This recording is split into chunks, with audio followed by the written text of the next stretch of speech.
Hey everybody, it's John King. It is Friday, the 1st of November. Super excited to be with you again this week for my weekly live market update. Lots of news happening right now, lots of news happening next week, lots of crazy things that are going on as we head into the final 2 months of 2024. So we have 2 months left, and they are two of the busiest months of the year. We've got Thanksgiving, we've got Christmas and New Year's, lots of things that are happening, and it is an interesting time of the year on a regular basis for the mortgage industry, for the real estate industry, for home buyers and home sellers. And this year is just that much more interesting and crazy. So let's go ahead and dive into this week's market update, and let's talk about the topics I want to discuss. So first and foremost is the unemployment report today.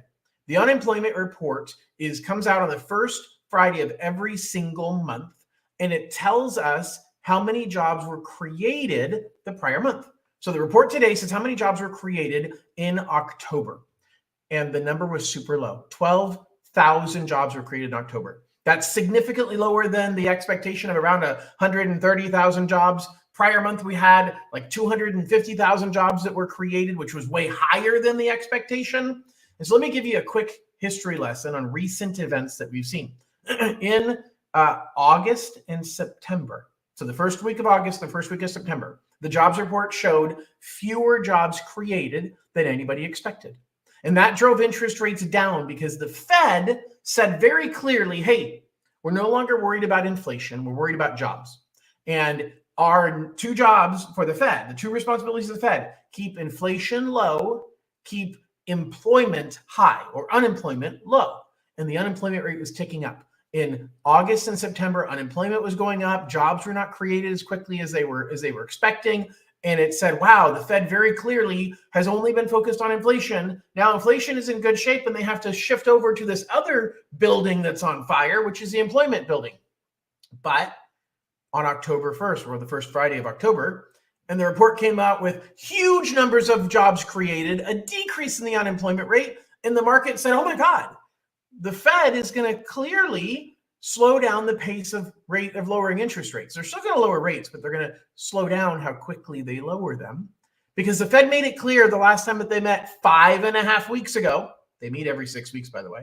5.5 weeks ago, the Fed met, and they said, we are going to watch employment more than anything else. And if the employment market becomes a major problem, we're going to lower rates faster. And if the employment market is not as big of a problem, we're going to keep interest rates kind of slowly trickling down and not going down that fast. And so now we have a report today that says almost no jobs were created. Now, part of that might have to do with the hurricanes that hit last month. Part of it might have to do with the longshoreman strike that happened at multiple ports for a short period of time at the beginning of the month. And so that could have some lingering impacts. We don't really know for sure, because the federal government is throwing a dart against a dartboard saying, hey, this is a ballpark of what we think was created in jobs. Here's the simple answer. Very few jobs being created should have meant interest rates dropped today. But rates didn't drop. Matter of fact, rates went up a little bit. And here's why. Because what's happening next week is a bigger deal. The two events that are happening next week are a huge deal, because we've got on Tuesday, Election Day. And it's not just any election, it's a presidential election. And it's not just any presidential election, it's a very controversial presidential election. And I don't care what your politics are, I'm not going to tell you mine. But the fact is that somebody's going to win, and somebody else is not going to like it. And then we've got the two houses of the legislature, the Senate and the House of Representatives. And those could go either way. And there's a lot of unknowns about the direction of the federal government. And that's going to determine where the government goes for the next 2 to 4 years. That's going to determine a lot of, well, who's going to run the Federal Reserve? Because the next president might have the opportunity to appoint a new chairman of the Federal Reserve. It would have a lot to do with what's going to happen with inflation and what's going to happen with unemployment and what kind of policies are going to get put in place that impact inflation and unemployment. And right now, the market has no idea what to expect. I'm not sure that even once we know who the winner is, the market's going to know what to expect. But right now, they don't know which direction is up. They don't know which direction is left and right. Nobody knows what to expect next week when it comes to who's going to win the presidency, what party is going to control the Senate, and what party is going to control the House of Representatives. And that's creating a lot of uncertainty and turmoil. Then on Wednesday, we've got the next Federal Reserve meeting. Now, everybody is expecting the Federal Reserve next Wednesday to announce a drop in interest rates. Everybody's expecting next Wednesday the Federal Reserve is going to say, we're lowering rates by another 0.25%. Do not expect that to mean that rates are going to drop 0.25% next Wednesday, because the market already expects it. We have a history lesson that we received in the middle of September that very clearly showed us the Federal Reserve does not control mortgage rates. The Federal Reserve dropped mortgage rates for the first time in 4 years back in the middle of September, just 45 days ago. And that drop in mortgage rates, that drop in the Federal Reserve rate by 0.5%, we've seen mortgage rates go up by almost 1% since then. So the Fed does not control mortgage rates.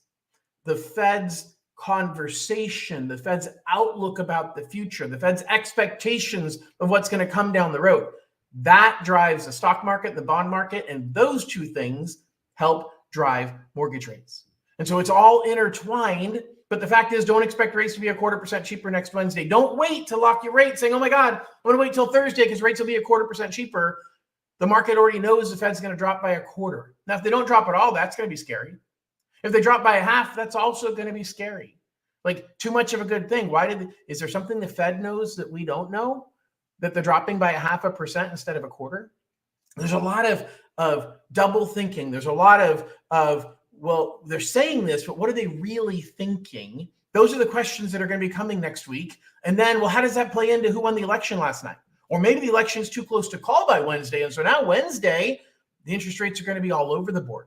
Because now, God forbid, we don't know who the president and who's going to be or who's got control of the House or the Senate. And now the markets really don't know what to do. Uncertainty is the biggest concern for the markets. But guess what? Uncertainty also is a very big concern for home buyers, a big concern for people who are thinking about buying a home. And I want to talk to you about the concept of burn the boats. I just came back from a 3-day sales retreat with Summit Funding with my company, and the topic of the retreat was burn the boats. And I thought it was absolutely amazing. That concept, there's a book by a guy named Matt Higgins that I'm just partially into reading right now, but it's a very good business book so far. In Life book, it talks about the concept of don't give yourself a backup plan.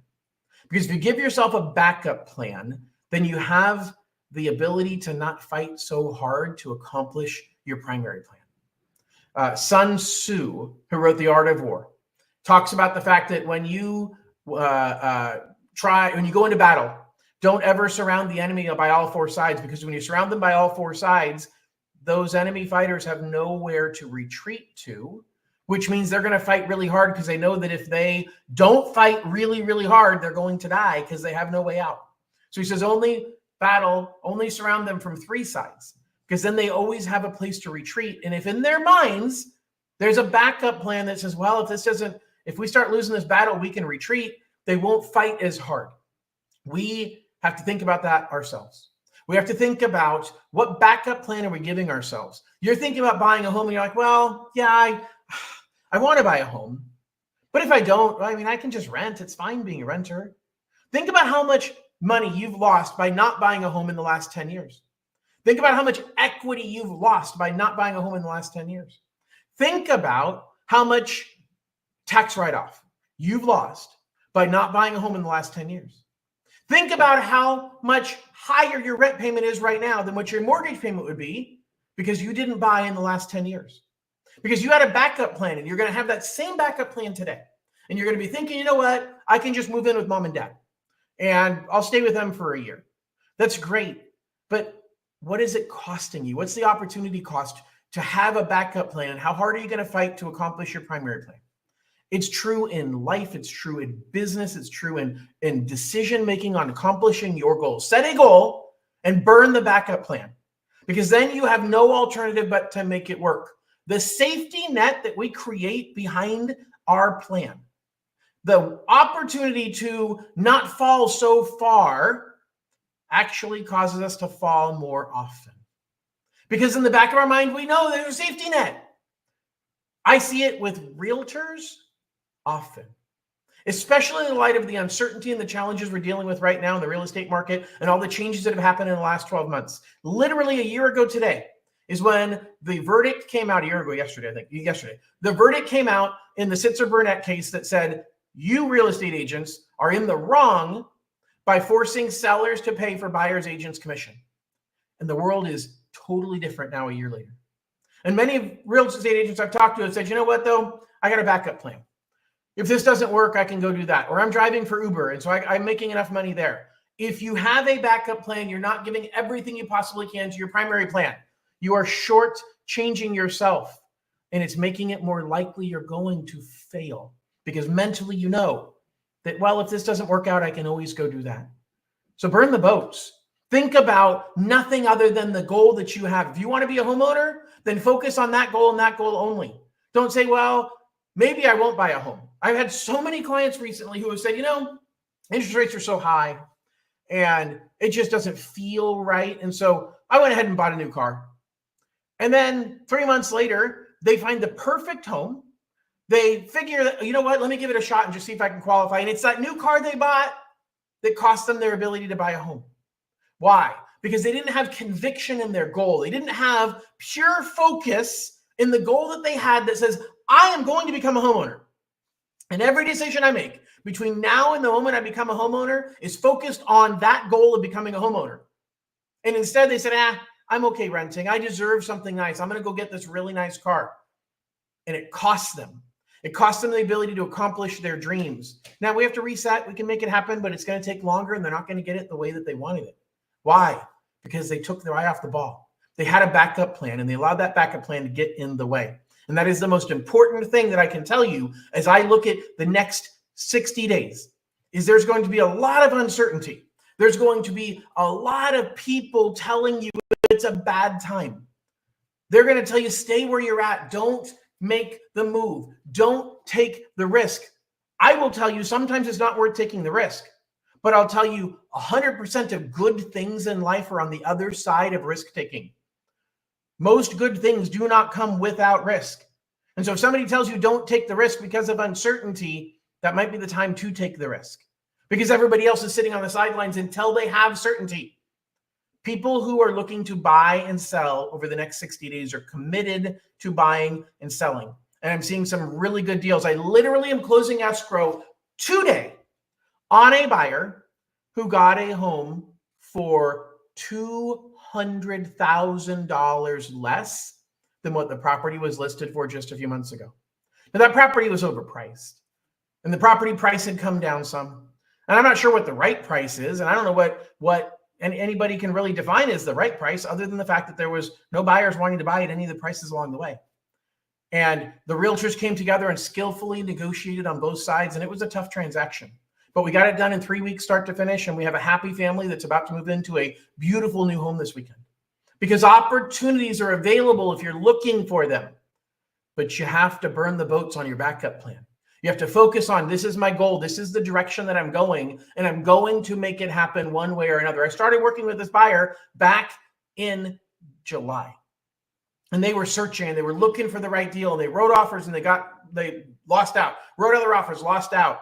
But they knew they could find the right home and get the right negotiation done with the right seller, and they found it, and they just successfully completed the transaction. Why? Because he burned his boats. He didn't have a backup plan. He knew this is what he was going to do. He was committed to it and made it happen, and you can too. And I'm looking forward to being your guide on that journey. I'm looking forward to help you navigate those waters and help you to burn your boats and help you find a way forward without having to think about what's my backup plan. So I am interviewing for the job of being your lender. If you're looking to purchase a home, if you're looking to refinance a home, if you're looking to sell a home and upgrade to another one, if you're just thinking about what are my options for refinancing my home to pull cash out to do home improvements, I'm interviewing for all of those jobs. Start right here. Scan this QR code and give me the opportunity to talk with you and to help guide you and help you to accomplish your goals as we make a laser-focused, intentional move towards your goals and get rid of the backup plan. Looking forward to talking to you soon. Hope everybody has an absolutely wonderful weekend, and we'll talk to you next week. Bye-bye.